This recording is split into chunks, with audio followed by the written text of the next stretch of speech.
Aisha says, how should we help our Syrian brothers and sisters? Is there any authentic site where we can donate? The plight of our brothers and sisters in Syria is not the first, and it's definitely not going to be the last. Now, I try my level best to be balanced in answering this question. We have great sorrow to what is happening to our brothers and sisters there. Our hearts are filled with sadness and rage at some times. But we have to be proactive.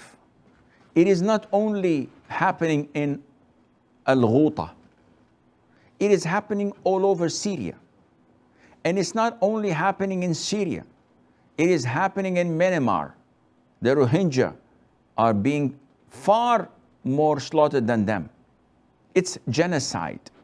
And this is not taking place only in these places. You have Afghanistan, you have Iraq, you have things happening in Libya. And before all of that, we have the forgotten cause of the Muslims, the real core of the problem, which is Palestine, which nobody ever speaks about. And this where the media comes. They take the initiative because we are passive. So we sleep for a couple of months, and all of a sudden, it is crazy everywhere, on Facebook, on Twitter, on YouTube, on WhatsApp, on the media. Atrocities, problems, killings, bloodshed, explosions in a Muslim area. So the Muslims are hyped. We want to help, we want to do this. Good.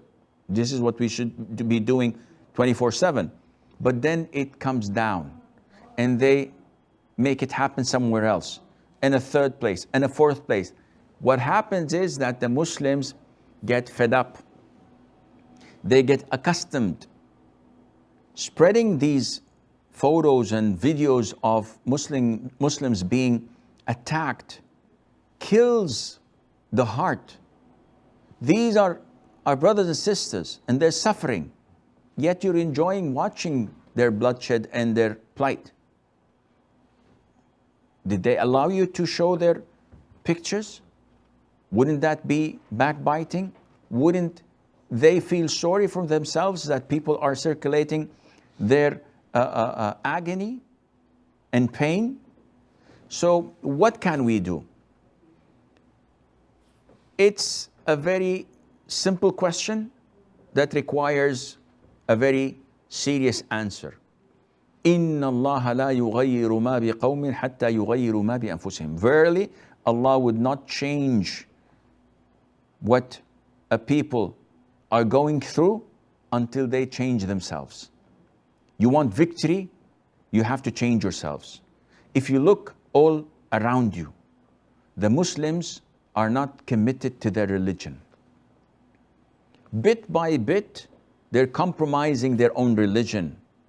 If the Prophet ﷺ were among us, if the companions were to come alive and see our style of living, they would not recognize any of it.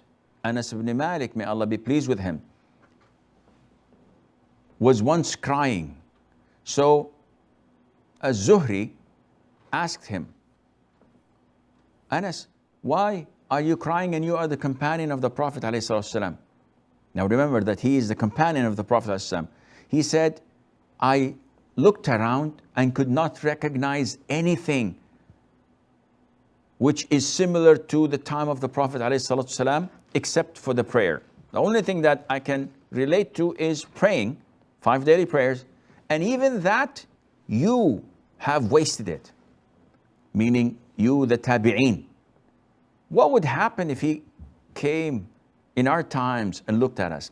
We've diverted big time away from Islam. And this is not beating around the bush. Every one of us is not complying to Islam. we try to make Islam fit our lives rather than make our lives fit into Islam. And we ended up with a mutilated Islam that does not relate to the Quran and the Sunnah. So we would like to have victory. If we want victory, we have to change ourselves. We have to go back to the Quran and Sunnah. Fix our communities, fix our families, fix our neighborhoods, and ensure that everyone is relating to the Quran and the Sunnah. Nevertheless, there will be resistance. Nevertheless, we will have the people dividing into two parties. Iman, with no hypocrisy in it, and hypocrisy, full-fledged hypocrites with no Iman in it. But at least we can draw the line. Unlike the present times, how can we help the brothers and sisters in Syria? Make a lot of dua.